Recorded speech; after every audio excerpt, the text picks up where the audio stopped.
Ouvrir un restaurant halal, on va en parler dans cette vidéo tout de suite. Avant tout, je me présente Fodil Mahani, serial entrepreneur, investisseur et mentor. Je t'accompagne à lancer ton restaurant ou, si c'est déjà fait, à t'aider à l'améliorer, à le développer pour gagner plus d'argent. Alors, ouvrir un restaurant halal, concrètement, quoi ça consiste? Tout simplement, la même chose qu'un nom halal, c'est pareil, même idée, sauf que c'était une grosse niche début des années 2000.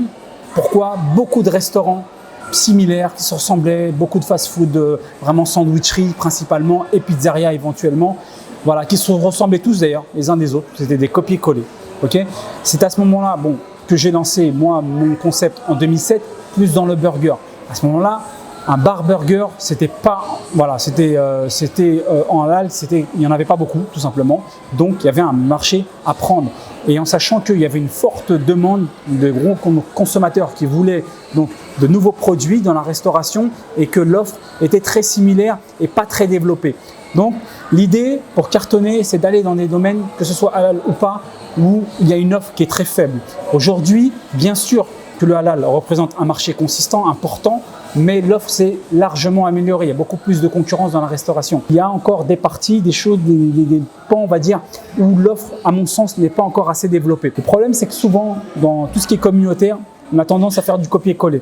Donc c'est un problème, en même temps un avantage pour un entrepreneur qui va être innovant, justement, c'est parce que justement le fait que tout le monde s'engouffre sur un peu la même chose, si à partir du moment où tu décides de faire autrement et surtout de faire mieux, c'est là à mon sens qu'il y a quelque chose d'intéressant à faire dans la halal, c'est que souvent la gamme, elle est basique. Okay, on a du mal à monter en gamme. Et je pense que concrètement, justement, c'est ça qui manque dans le halal. Quel que soit le concept dans lequel tu vas, même si ce n'est pas de la restauration traditionnelle et que tu veux rester dans la restauration rapide, monter en gamme en termes de qualité, ça peut être très intéressant. Je pense qu'il y a un marché où tu peux faire la différence. Ensuite, deuxième point, l'emplacement. Un peu comme le concept. Autant tu as des endroits que je trouve extrêmement saturés et donc pour moi, ça n'a presque aucun sens de s'aventurer là parce que c'est très saturé, il y a énormément d'offres. Bien sûr qu'il y a beaucoup de demandes, mais regarde l'offre aussi. Mais quand tu regardes que l'offre est aussi très très présente, vous allez vous batailler pour un bout de gras, que vous avez une petite part de gâteau que vous allez diviser en autant de fois que vous êtes. Pas intéressant.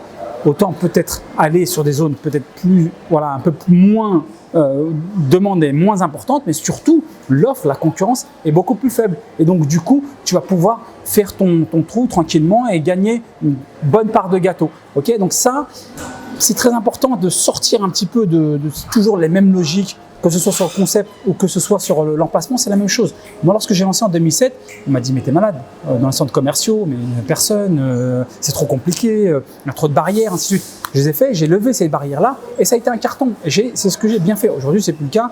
Dans les centres commerciaux, tu as une offre de halal qui est très présente, okay, mais il faut essayer, pareil, d'analyser le marché et de voir où est-ce qu'elle est l'offre, où est-ce qu'elle n'est pas.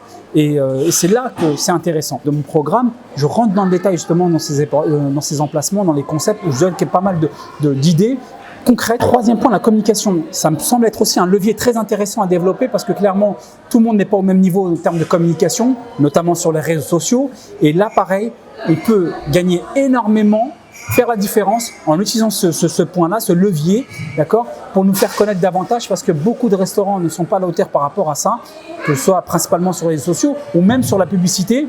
Et là, pareil, il y a un levier intéressant pour se démarquer, faire la différence, se faire connaître et faire un carton au niveau de son business. Par exemple, tu as une application qui cartonne, c'est PLBA, où tu peux faire connaître ton restaurant, même le faire apparaître sur l'application. Les gens, lorsqu'ils cherchent à manger un restaurant halal à Paris ou même partout en France, hop, ils utilisent cette application pour sortir par exemple des noms de restaurants, des suggestions. Et bien typiquement, voilà, prendre une petite pub chez eux, ça va pas te coûter forcément très cher et ça permet de te faire connaître. Enfin, dernier point, c'est les fournisseurs.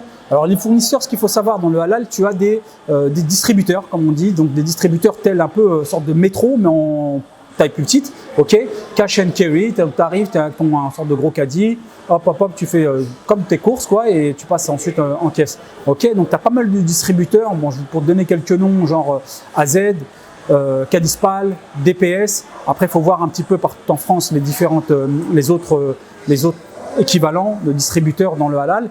Et donc, à la fois, ils vont te proposer pas mal par exemple, tout type de produits, boissons, ainsi de suite. Parfois, souvent même, moins cher qu'à Métro. Il faut savoir que Métro reste cher, ok, et aussi de la viande halal. Ensuite, l'autre point qui est important sur le halal, est-ce qu'il faut être certifié ou pas? C'est un grand débat. Je sais que voilà, il y a pas mal de grandes marques qui font un petit peu de lobby naturellement par rapport à ça.